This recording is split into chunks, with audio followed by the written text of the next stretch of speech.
2002, vous devenez carme. Alors, est-ce que vous pouvez déjà nous expliquer, parce que tout le monde ne le sait pas, mon cher Père Jacques, qu'est-ce que c'est un carme et peut-être la différence entre le rite ancien et le nouveau? Le rythme... Est-ce que vous pouvez nous expliquer d'abord ce qu'est un carme? Oui, en fait, vous savez que ce qu'on appelle les Plus frères... plus près du micro. Ouais. Ce qu'on appelle les frères de la Vierge Marie de Mont-Carmel, Oui. on peut dire en français les carmes, sont des moines qui ont commencé cette spiritualité, cette vie monastique juste au Mont-Carmel, où vous savez qu'à cet endroit-là, Élie, le prophète, a tué beaucoup de monde. Prophète de Baal. Voilà, pour Prophète de Baal. défendre la foi. Au même temps, vous savez aussi que le Mont Carmel, c'est l'endroit où Élie a vu une petite nuage, qui était une figure de la Vierge Marie. Donc, lors du Mont Carmel, elle va commencer depuis le début à vivre entre ces deux choses. Les caractères igniaux, on appelle en latin ignio, c'est-à-dire de feu, Oui. d'Élie, et en même temps la dimension contemplative de Marie. D'accord. Et on peut dire que pendant l'histoire, on a eu grands prêtres, carmes, qui ont fait beaucoup pour l'Église. Donc, si vous voulez, on a un prêtre anglais, Thomas Walden, du XVe siècle, qui était le plus fort pour répondre aux hérésies, à les hérésies de Wycliffe. Ouais, Wycliffe, le démon. Ouais. Et ça, je trouve très important. Donc, on a des prêtres comme celui qui sont méconnus, Oui, c'est vrai. mais qui ont mené un combat très fort pour l'Église et qui ont démasqué des hérésies depuis le début. Parce que Wycliffe, personne ne le sait, mais c'est le père de toutes les hérésies. C'est lui qui va commencer le mouvement. Bien sûr qu'il y en a eu d'autres avant. Oui.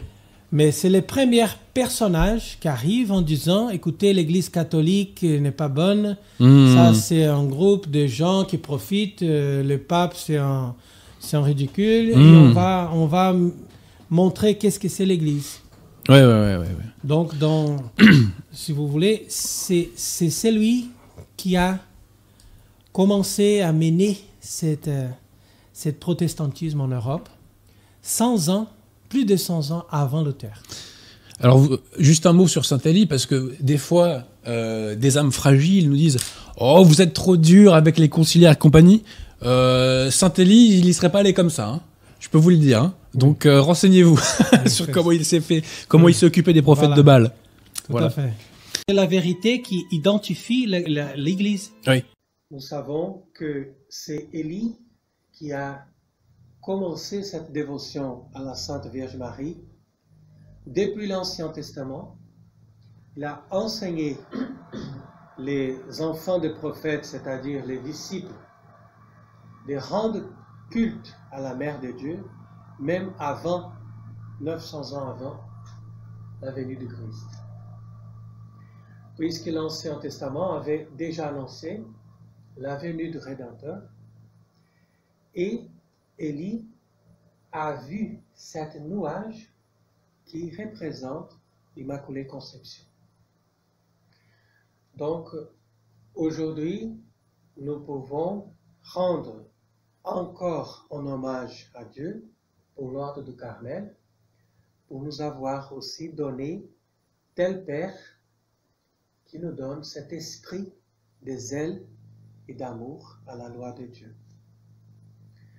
Donc, vous voyez que Saint Épiphane, il dit dans cette lecture qu'on avait lue dans les matines, que Sobak était le père d'Élie et il était un prêtre qui a eu une vision. Et dans cette vision, il voyait, parce que son épouse était enceinte, donc il voyait son enfant qui avait de feu qui sortait de sa bouche.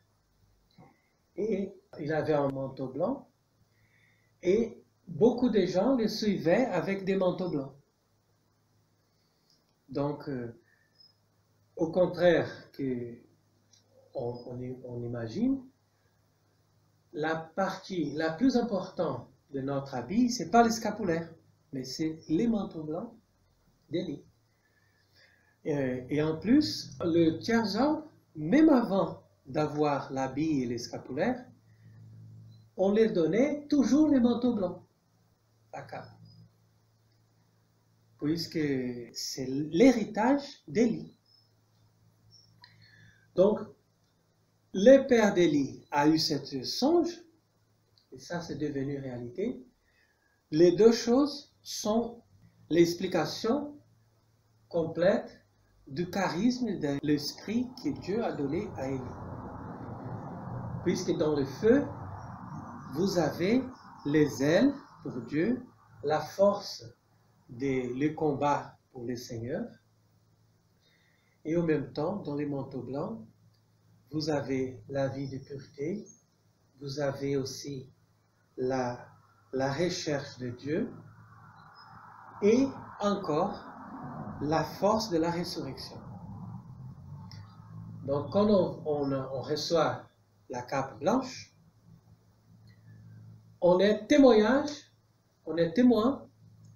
on donne témoignage de la résurrection de Christ et en même temps de l'Immaculée Conception de Marie. Donc on est dans la force de la résurrection et on est aussi dans l'imitation de la vie de pureté de la Mère de Dieu. Donc c'est pour ça que quand Élie est monté au ciel, c'est le 20 juillet, aujourd'hui, il monte au ciel, il ne passe pas par la mort, parce qu'il est un prophète qui montre la force de la résurrection du Seigneur. Donc, il va nous montrer aussi cette figure de l'ascension, puisque Dieu envoie un char de feu qui vient les récupérer. Donc, il monte, et à ce moment-là, il laisse son manteau à Saint-Élisée. Parce que personne n'avait ces manteaux. C'est que lui qui avait ces manteaux-là comme une figure de son pouvoir de représenter Dieu. Et si vous regardez toute la vie d'Élie, vous voyez que c'est exactement ça qui nous frappe. Au contraire d'autres prophètes qui se présentent comme représentants de Dieu, ils parlent des choses de Dieu, mais ce n'est pas comme Élie. Élie sur terre, c'est comme Dieu lui-même qui est sur terre. Son autorité est tellement grande qu'il va dire, mais je ferme les cieux, on ne va pas voir la pluie, on ne va pas avoir de rosée, on va être fermé. Et plusieurs fois, il montre cette autorité aussi pour faire venir le feu, pour faire venir les châtiments, pour faire venir la colère du Seigneur contre les ennemis. Irritante zelo, invidia sua, pauchifacte sum. Ça veut dire que ceux qui ont irrité, qui ont fait des choses, qui ont contrarié Élie, ils sont restés peu, très peu. Parce qu'ils sont tous désignés de la face de la terre, ceux qui ont été contraires à lui. Donc ça, c'est vraiment un peu impressionnant pour montrer que Dieu était avec lui. Mais en même temps, il a eu besoin de passer pour une espèce de conversion, pour apprendre la miséricorde. Parce qu'il connaissait la colère de Dieu, il était plein de zèle, et les zèles, c'est le feu, c'est l'action contre ceux qui s'élèvent contre le Seigneur, mais il ne connaissait pas ce côté de miséricorde, d'amour et de tendresse. Donc il a dû partir dans la montagne d'Horeb, où il a eu cette expérience dont Dieu, il a montré d'abord des feux, après la tempête, après les vents, etc., des choses qui montraient la force, mais Élie, il a compris que Dieu n'était pas là. Donc après, Dieu a passé avec une toute petite brise légère, et il a vraiment saisi le mystère de l'incarnation par cette expérience, parce qu'il a dû comprendre que Dieu est amour, que Dieu est miséricorde aussi, que Dieu, il peut réconcilier les pécheurs, et il n'est pas là que pour nous briser, pour nous frapper, pour nous châtier. Donc, cette expérience, il a dû comprendre, en fait. Et c'est vraiment intéressant de voir que il y a un côté des pouvoirs, un côté divin, un côté vraiment sobre et fort dans la vie d'Élie, mais il y a son côté faible, son côté humain, son côté solitaire, son côté où il voulait une explication, il voulait un soulagement. Et à ce moment-là, c'est Dieu lui-même qui va lui guérir, qui va lui donner de manger, qui va lui donner quelque chose, parce que Dieu voit qu'il n'a personne pour lui. Donc, Dieu, on peut dire que de même façon que Élie était passionné par Dieu, Dieu était aussi passionné par Élie. Donc, on peut imaginer que Dieu, il arrêtait tout au ciel, on va s'occuper de lui. Parce que lui, sur terre, c'est un personnage unique. Et c'est comme ça qu'on a accompagné sa vie, parce que quand il a manqué même de l'eau, on a demandé les oiseaux de lui donner de manger, etc. Mais quand il n'avait plus de l'eau, Dieu a pensé, bon, on va faire autrement. On va lui amener chez une veuve, chez une femme, parce que ces côtés de femme va lui donner encore de tendresse et de miséricorde. Il va comprendre un autre épisode des choses.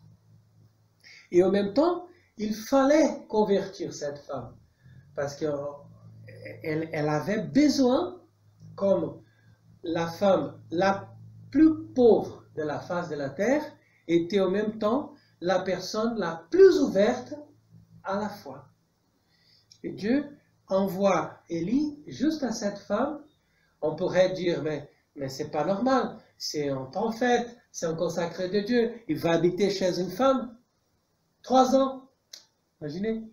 Mais c'est comme ça. Dieu, il travaille d'une façon différente. Donc c'est comme ça que Dieu a pu montrer le miracle qu'on a donné de la farine, on a donné de l'huile pendant 3 ans.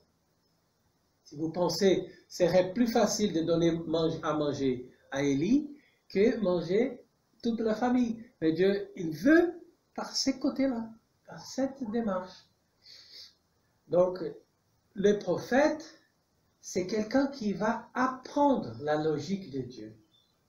C'est pas seulement quelqu'un qui va annoncer des choses, qui va voir le futur, mais qui va aussi raisonner comme Dieu et agir comme Dieu.